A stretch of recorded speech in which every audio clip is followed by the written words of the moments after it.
Hello बच्चों, नमस्कार। कैसे हैं आप सब? आई होप आप सब अच्छे होंगे, स्वस्थ होंगे और अपनी अपनी पढ़ाई अच्छे से कर रहे होंगे। तो आज की क्लास में बच्चा हम पढ़ने वाले हैं प्लास्टिड के बारे में। किसके बारे में पढ़ने वाले हैं? प्लास्टिड के बारे में, यानी कि हरित लवक, लवक जो हमारा प्लास्टिड होता है वो कहाँ पाया जाए। कितने बच्चों को पता है? वो सारे के सारे बच्चे एक बार कमेंट करेंगे। कितने बच्चों को पता है कि प्लास्टिड कहाँ पाया जाता है? प्लास्टिड कहाँ पाया जाएगा? प्लास्टिड लवक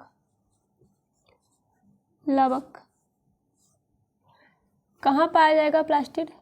तो बेसिकली ये कहाँ पाया जाता है? प्लांट की सेल में पाया जाता है, जबकि एनिमल सेल में क्या रहता है? एब्सेंट रहता है। प्लास्टिड एनिमल की सेल में नहीं पाया जाएगा। तो आई होप आप लोग समझ गए होंगे। इसके सबसे पहले हम इसकी संरचना देखेंगे। संरचना, स्ट्रक्चर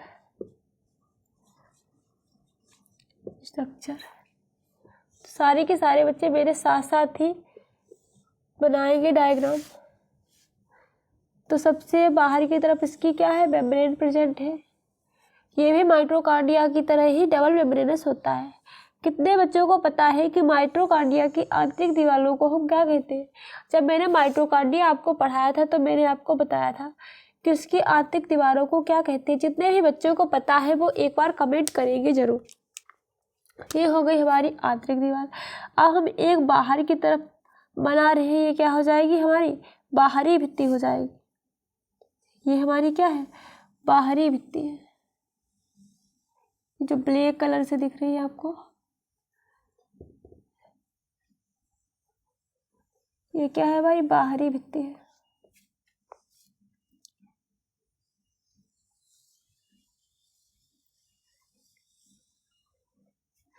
ये हमारी बाहरी भित्ति हो गई। और ये हमारी कौन सी है? ये वाली, ये हमारी भीतरी भित्ति है। अब इसके अंदर ये जो खाली स्थान है इसको ही हम क्या कहते हैं? स्ट्रोमा कहते हैं। अब इस स्ट्रोमा के अंदर कुछ सिक्के की तरह संरचनाएं पाई जाती हैं। ये सिक्के की तरह कुछ संरचनाएं पाई जाती हैं। इसको ही हम क्या कहते हैं? थैलेकॉइड कहते हैं। ये एक के ऊपर एक कुछ इस तरीके से सेट रहते हैं और ये आपस में एक ट्यूब लाइक स्ट्रक्चर से ज्वाइंट भी रहते हैं। इसकी एक यूनिट को हम क्या कहते हैं? थैलेकॉइड कहते हैं। और जो बहुत सारे थैलेकॉइड इकट्ठा हो जाते हैं उसको हम क्या कह देते हैं? ग्रेनम कह देते हैं, ग्रेना। तो ये हमारे थैलेकॉइड हो गए, एक के ऊपर एक। ये कुछ इस तरीके से ज्वाइंट रहते हैं।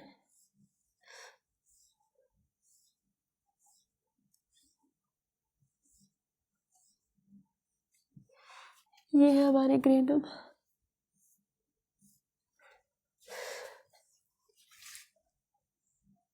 और इसी के अंदर क्या? राइबोसोम भी प्रेजेंट रहते हैं। ये भी हमारा हो गया ग्रेनम एक। और ये आपस में कुछ इस तरीके से जुड़े रहते हैं।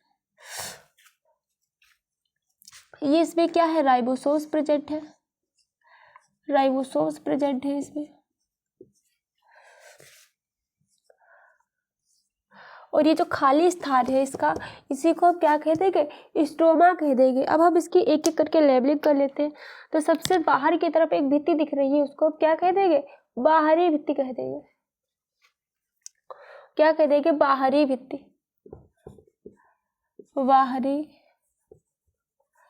बाहरी भित्ति।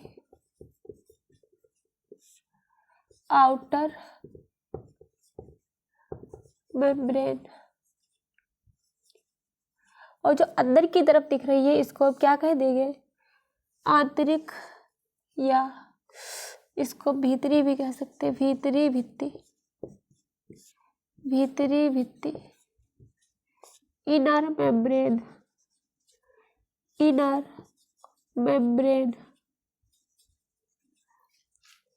ये क्या है हमारे? ये किसकी? इसकी एक यूनिट क्या कहलाएगी? थैलेकॉइड। ये क्या है हमारे? थैलेकॉइड।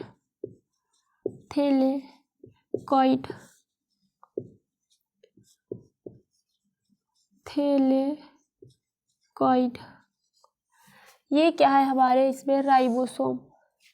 ये क्या है हमारे? राइबोसोम।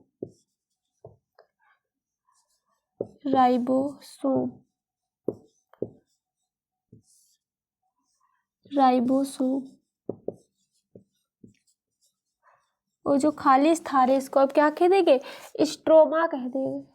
ये जो खाली स्पेस दिख रहा है इसके अंदर ये क्या हो जाएगा, स्ट्रोमा हो जाएगा, स्ट्रोमा।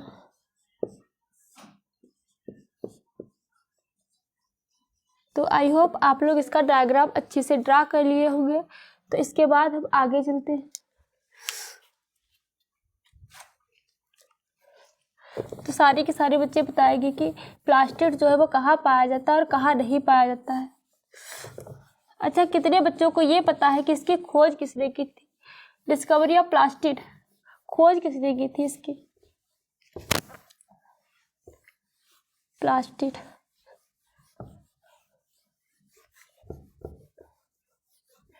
इसकी खोज किसने की थी? तो सबसे पहले डाल लेते हैं प्लास्टिड की खोज लबक की खोज किसने की थी?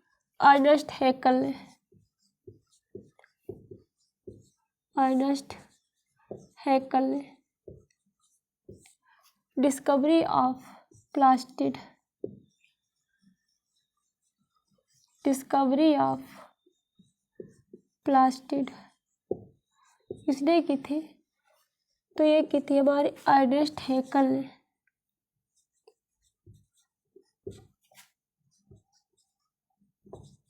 किसने की थी? अर्नेस्ट हैकल ने की थी। फिर बात कर लेते हैं किसमें पाई जाएगी। यह पादप कोशिका में, यह पादप कोशिका में पाई जाती है, पादप कोशिका में पाया जाता है। Found in plant cell, found in plant cell. कहाँ पाया जाएगा? पादप कोशिका में पाया जाता है। और कहाँ नहीं पाया जाएगा? मैंने आपको बताया था एनिमल सेल के अंदर नहीं पाया जाएगा। यह जंतु की कोशिका में पाया जाएगा? नहीं पाया जाएगा। जंतु कोशिका में नहीं पाया जाता। It is not found in animal cell. It is not found in animal cell.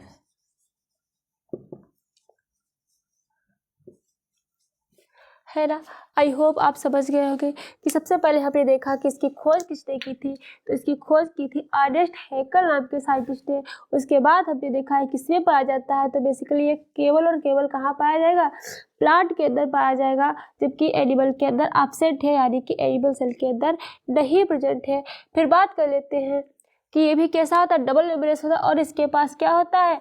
Mitochondria की तरह खुद का डीएनए और खुद का राइबोसोम होता है। कितने बच्चों को पता है कि माइटोकॉन्ड्रिया के अंदर खुद का डीएनए और खुद का राइबोसोम होता है? एंड प्लास्टिड के अंदर भी खुद का डीएनए और खुद का राइबोसोम होता है। इसके पास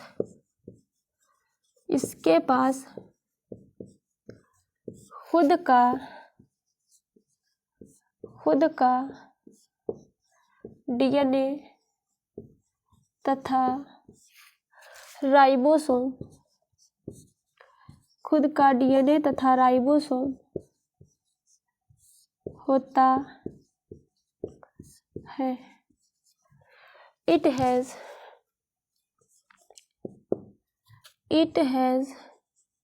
its own DNA and ribosome. क्या रहेंगे? माइटोकॉन्ड्रिया के पास भी क्या था? उसके पास भी खुद का डीएनए और खुद का राइबोसोम था, जबकि सेल में भी राइबोसोम पाया जाएगा और न्यूक्लियस के अंदर डीएनए था, है ना? और इसी तरह ये भी हमारा क्या है? इसके पास भी खुद का डीएनए और खुद का राइबोसोम प्रेजेंट रहता है। तो आई होप आप लोग इतना समझ गए होंगे। अब हम इसको बेसिकली फ्लो चार्ट के थ्रू समझते हैं कि इसको कितने पार्ट्स में बांटा गया है।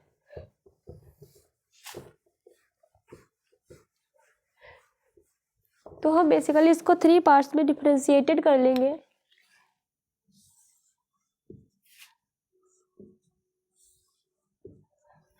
पहला हमारा होगा क्लोरोप्लास्ट,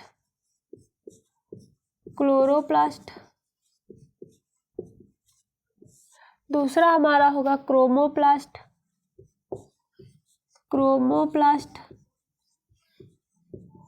और तीसरा हमारा होगा leucoplast,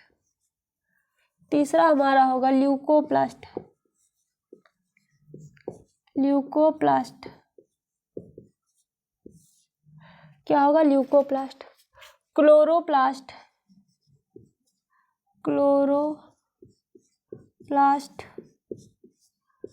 chromoplast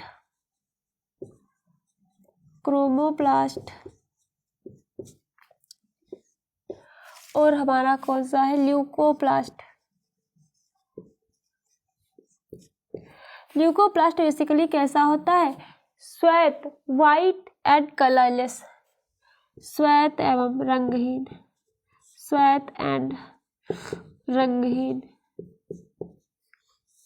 white and colourless होता है। और ये क्या करता है, स्टोर करके रखता है किसको, प्रोटीन और स्टार्च को स्टोर करके रखेगा। यह प्रोटीन तथा स्टार्च को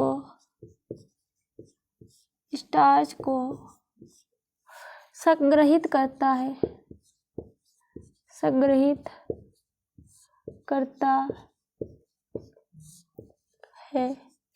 स्टोर्ड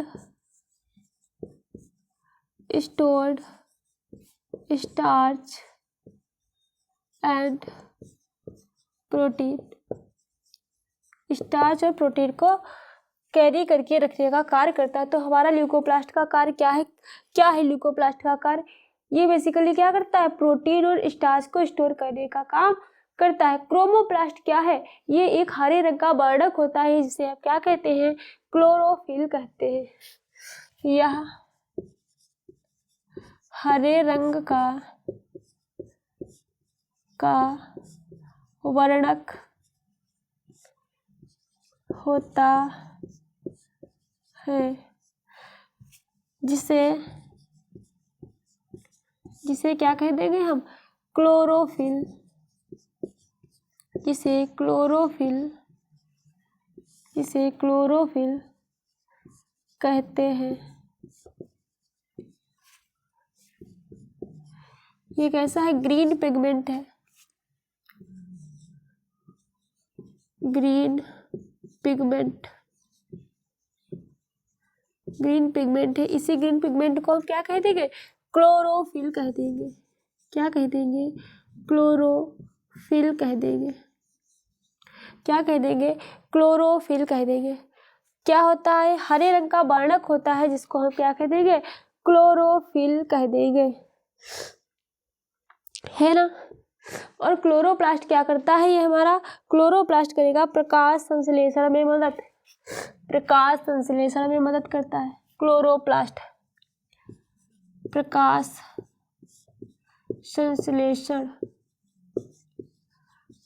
संश्लेषण में मदद करता है।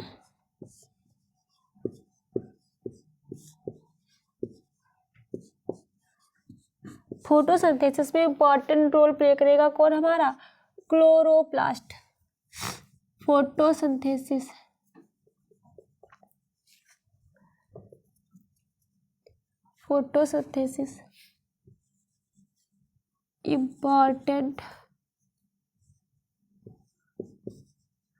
इम्पॉर्टेंट रोल प्ले करता है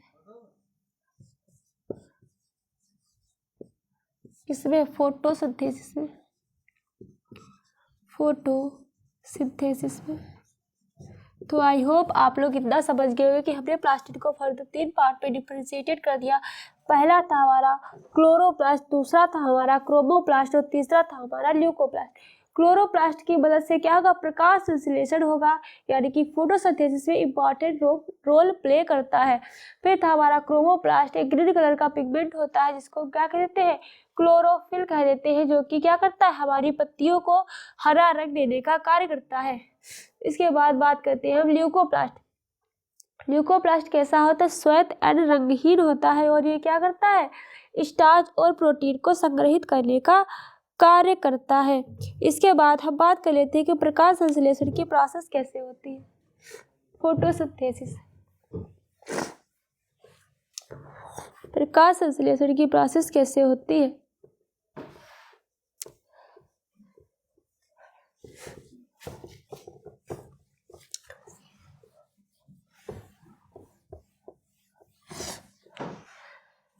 तो ये था हमारा CO2 प्लस H2O के साथ ये रिएक्ट करेगा किसकी प्रेजेंट में, क्लोरोफिल की प्रेजेंस में।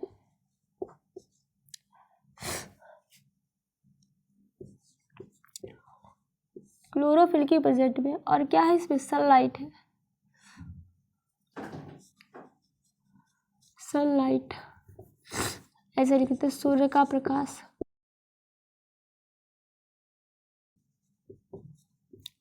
तो ये क्या बन जाएगा, कार्बोहाइड्रेट या ग्लूकोज बन जाएगा, ग्लूकोज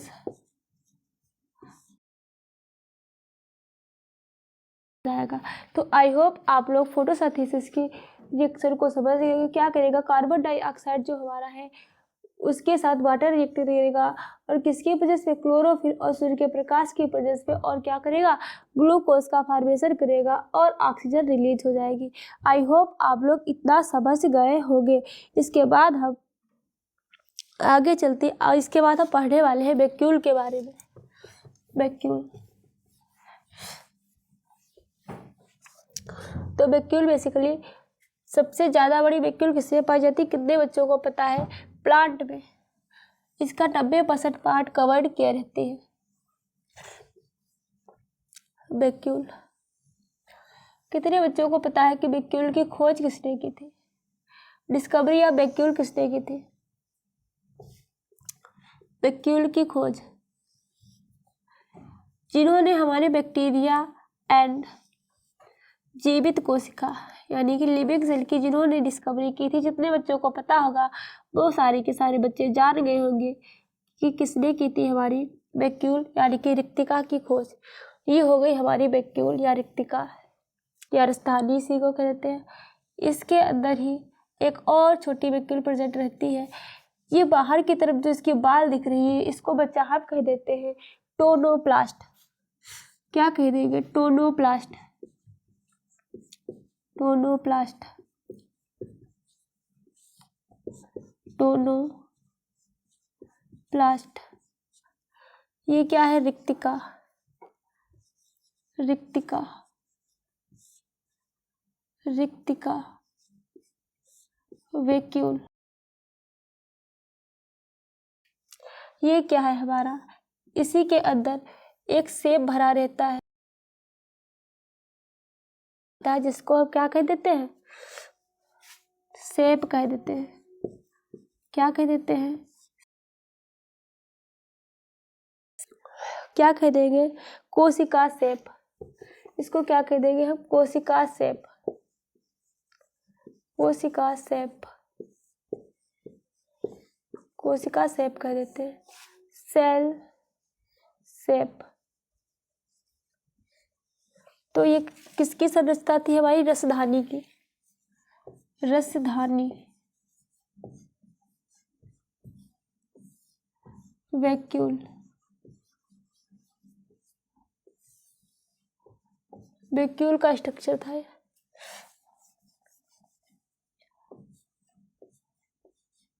रसधानी, इसकी खोज की अगर हम बात कर ले, इसकी खोज डिस्कवरी तो किसने की थी, एंटोनी वान ल्यूवेनहॉक ने। पूछा जाता है क्वेश्चन कि वैक्यूल की खोज किसने की थी, तो वो थे एंटोनी वान ल्यूवेनहॉक। और एंटोनी वान ल्यूवेनहॉक ने क्या क्या किया है बच्चा? तो एंटोनी वान ल्यूवेनहॉक ने बैक्टीरिया की भी डिस्कवरी की थी, जीवाणु की भी खोज की थी, और इन्होंने क्या किया था? लिविंग सेल, जीवित कोशिका की भी खोज हमारे एंटोनी वान ल्यूवेनहॉक ने ही की थी। कौन थे हमारे? एंटोनी वान ल्यूवेनहॉक। और ये क्या करती है? प्लांट सेल में, पादप कोशिका में,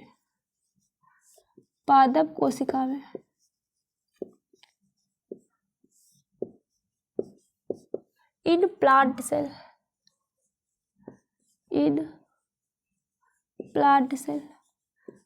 सेल का क्या करे रहती है?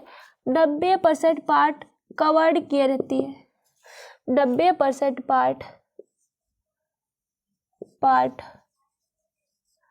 कवर्ड। जैसे कोई भी सेल है, अगर उसका स्पेस 100% है तो 10% में ही उसका क्या रहेगा? जितने भी ऑर्गेनेल्स है वो प्रेजेंट रहेंगे, और 90% स्पेस कौन कवर्ड किए रहेगा? हमारा रिक्तिका, ये वैक्यूल कवर्ड किए रहेगी। तो आई होप आप लोग समझ गए होंगे। तो आज की क्लास यहीं तक रखते हैं, इसके बाद हम कल से कंटिन्यू करेंगे। धन्यवाद।